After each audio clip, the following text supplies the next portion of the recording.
Assalamualaikum warahmatullahi wabarakatuh. Sebelumnya perkenalkan nama saya Muhammad Galih dari kelompok 2 dan di sini ada teman-teman saya Dani Lukman Syarif dan Andika Cahya. Pada kesempatan kali ini kelompok 2 akan sedikit mempresentasikan terkait materi tessellation. Oke, langsung saja bisa masuk ke materinya. Bisa next, Mas. Oke, sebelumnya kita singgung sedikit tentang subbab yang akan kita bahas. Yang pertama yaitu tentang pengertian dari tesselasi itu sendiri, dan selanjutnya ada tesselasi di OpenGL dan tesselasi untuk permukaan Bezier, tesselasi untuk medan atau peta ketinggian, serta mengontrol tingkat detail. Next, Mas.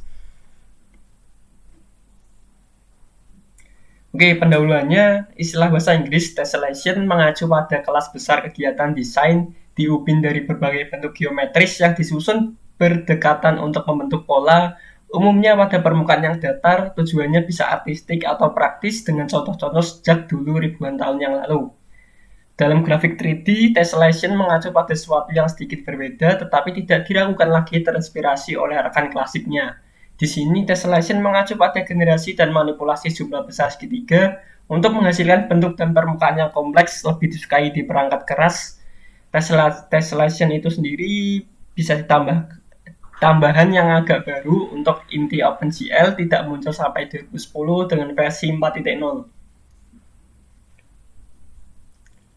Oke, yang sebab yang kedua tesselasi di OpenGL, dukungan untuk OpenGL untuk pengujian perangkat keras tersedia melalui 3 tahap pipeline.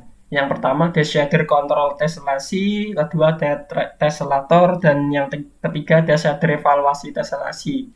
Tahap pertama dan ketiga dapat diprogram. Tahap kedua intervensi dalam urutan untuk menggunakan tessellation, programmer umumnya menyediakan shader control dan shader evaluasi.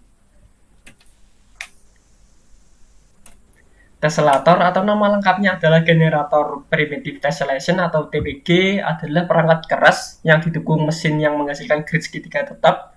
Shader control memungkinkan kita untuk konfigurasikan jenis segitiga apa yang akan dibuat oleh tessellator. Shader evaluasi kemudian memungkinkan kami memanipulasi grid dengan berbagai cara. Jala segitiga yang dimanipulasi kemudian menjadi sumber dari simpul yang berjalan melalui pipa. Tessellation berada di pipa antara tahap vertex dan geometri shader. Oke, di sini ada hasil dari program basic tessellator mesh, bisa dilihat di layar seperti ini hasilnya. Oke, kalau sudah bisa next, Mas.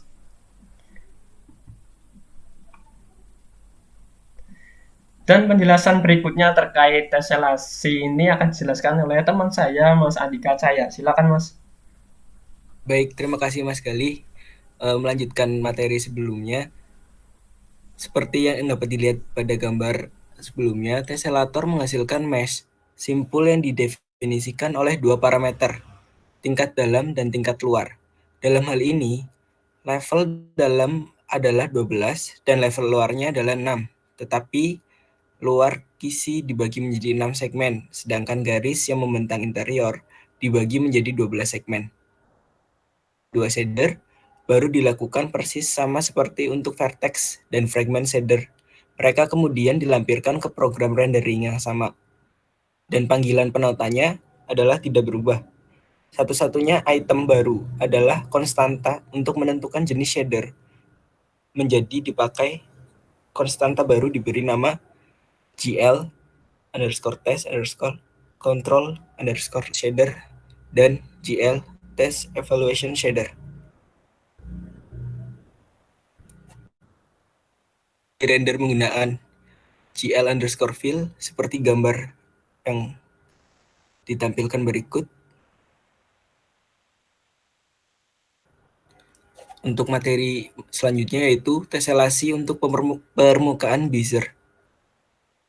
Untuk mengubah kotak persegi panjang sederhana menjadi permukaan Bezier, kisi-kisi yang diuji seharusnya memberikan kita banyak simpul untuk mengambil sampel permukaan, dan kita dapat meningkatkan tingkat subdivisi dalam atau luar jika kita menginginkannya lebih. Yang kita butuhkan adalah mengirim titik kontrol melalui pipa. Gunakan titik kontrol tersebut untuk melakukan komputasi untuk mengubah grid tessellated menjadi permukaan Bezier yang diinginkan. Dengan asumsi bahwa kita ingin membangun permukaan kubik Bezier, kita membutuhkan 16 titik kontrol. Kita bisa mengirimkan dari sisi Java dalam FDO, atau kita bisa menghardcore mereka di vertex shader.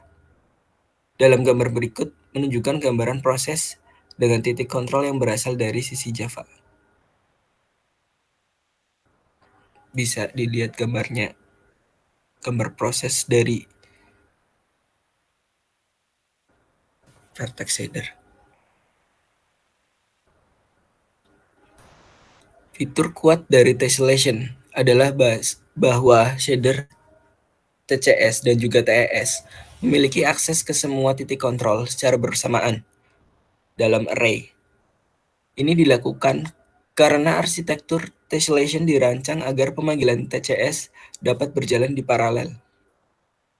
OpenGL menyediakan beberapa variabel bawaan untuk digunakan dalam shader TCS dan TES, seperti GL Invocation ID, dan tentu saja GL Test Level Inner dan GL Test Level Outer.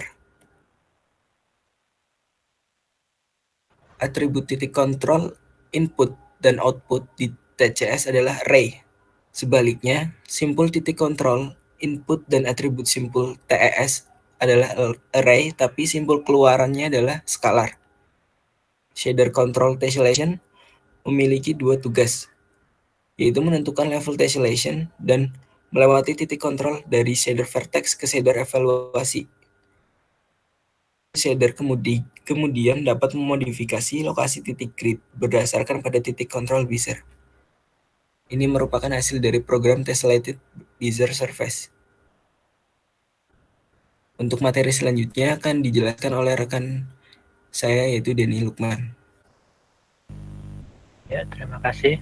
Untuk materi selanjutnya yaitu tessellasi untuk medan atau ketinggian. Pemetaan ketinggian di vertex shader dapat mengalami kekurangan jumlah simbol untuk membuat detail yang diinginkan. Cara untuk menghasilkan menaik bertepi untuk detail permukaan bersama detail siluet atau tepi ditingkatkan. Next. Nah, hasil akhir dan pencahayaan PONG ditunjukkan pada gambar. Pencahayaan dalam contoh ini, lampu posisi telah ditempatkan ke kiri tengah pada gambar di sebelah kiri dan ke kanan tengah pada gambar di sebelah kanan. Nah, di situ dapat dilihat perbedaannya dari kedua proses yang telah dilakukan. Next. Dan selanjutnya untuk meningkatkan detail, menggunakan instance untuk menghasilkan jutaan simbol secara real time cenderung membebani bahkan komputer modern saat ini yang dilengkapi dengan baik. Medan menjadi peta-peta tersah seperti yang telah juga memberi mekanisme yang bagus untuk mengurangi beban itu.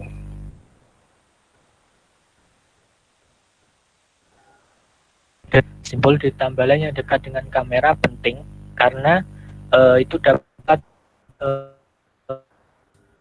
jalannya. Namun semakin jauh kamera, maka kemungkinan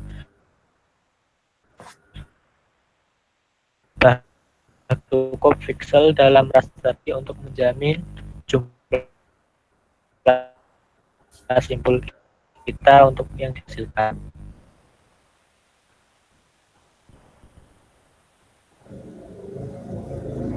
Ya, Mas. Selanjutnya, mengubah jumlah simbol dalam patch berdasarkan jarak dari kamera adalah teknik yang disebut tingkat detail atau LOD.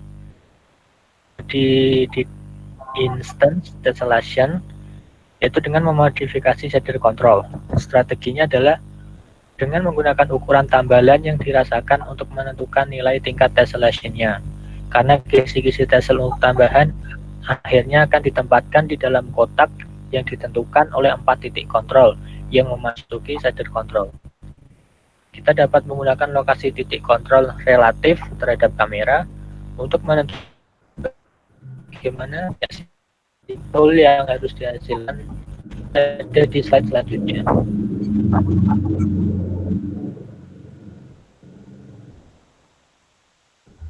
Next. Nah, ini adalah langkah-langkah yang dilakukan. Yang pertama yaitu menghitung lokasi layar dari 4 titik kontrol matriks MVP ke permukaan. Lalu menghitung panjang sisi persegi, yaitu lebar dan tinggi, yang ditentukan oleh titik kontrol dalam ruang layar. Perhatikan bahwa meskipun 4 titik kontrol membentuk persegi, panjang sisi ini dapat berbeda karena matriks perspektif yang telah ditentukan. Skala nilai panjang dengan konstanta yang dapat di-setel tergantung pada presisi yang dibutuhkan untuk tingkat tessellation atau berdasarkan jumlah detail di peta ketinggian. Langkah keempat yaitu menambahkan nilai panjang yang diskalakan. Ini berguna untuk menghindari penentukan tessellation tingkat 0. Titik simpul yang dihasilkan. Mengatur tingkat tessellation ke nilai lebar dan tinggi yang dibutuhkan.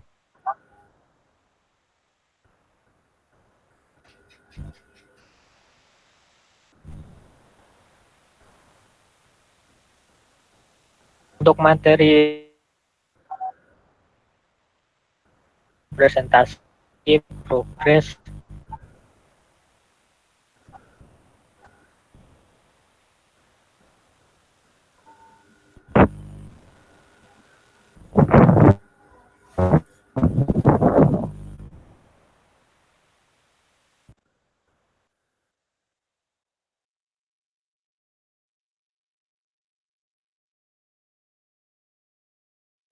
share screen-nya bisa coba di stop dulu, Mas.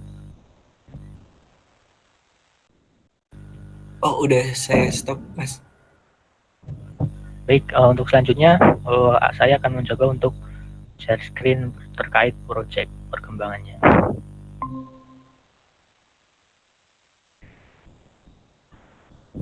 Apakah sudah terlihat screen-nya? Sudah, Mas Denny. Baik, untuk programnya seperti ini. Dapat melihat di atas.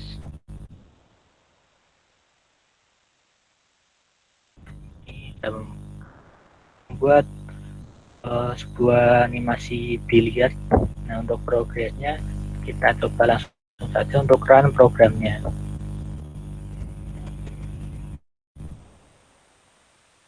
Nah, untuk perkembangannya kami menambahkan sebuah tongkat dan bola-bola ini nantinya yang akan diberikan animasi dan juga menambahkan kaki pada meja bilangnya. Nah, kira-kira seperti ini. Lalu untuk animasinya kurang lebih nanti kita untuk yang memantul itu seperti ini. Nanti ini di project kita.